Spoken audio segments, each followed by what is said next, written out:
Let's get some analysis from Ron Hosko, former assistant director of the FBI. Hello, Ron. This is it's devastating news. It's horrific news. We have been talking a lot about this lately as we've seen these mass shootings happen more frequently. We just don't have a lot of details yet. We don't. There's some little word leaking out. We're hopefully hear the details very shortly in this press conference.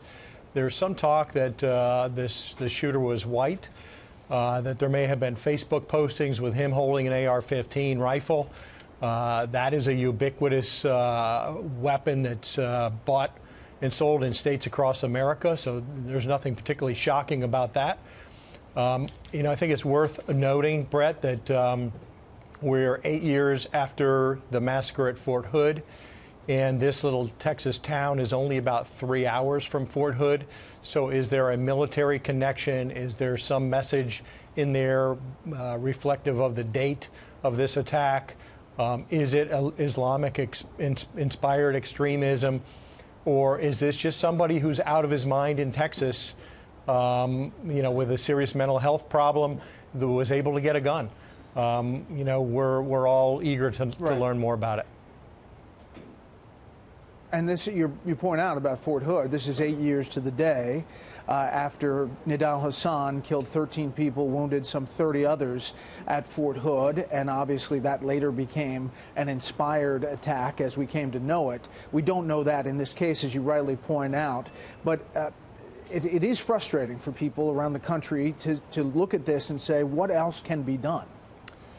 You know, it is certainly that, in fact, it's coincidental, too, that the FBI has been working very closely with Texas State University officials on an active shooter program that has pushed out training to thousands of law enforcement personnel across the country. And in this active shooter era that we're living in, it's just not law enforcement that needs to be attentive to active shooters.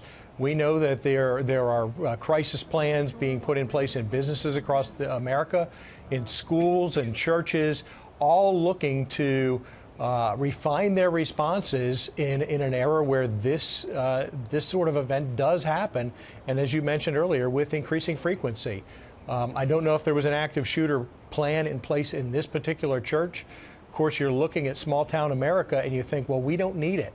But the reality is different than that. We've seen these events take place in large places and small, and maybe this will be you know, sadly, a very grim reminder that if you have a business, if you're running a school or a church, you ought to put some thought into run, hide, fight, and what other tactics we might employ to keep our constituents safe, whether that is sadly a flock that is being preached to, or hundreds of students. Yeah, Ron Hosko, former assistant director of the FBI. Ron, I wish we didn't have to talk about this as much as we do. Thanks for the time today.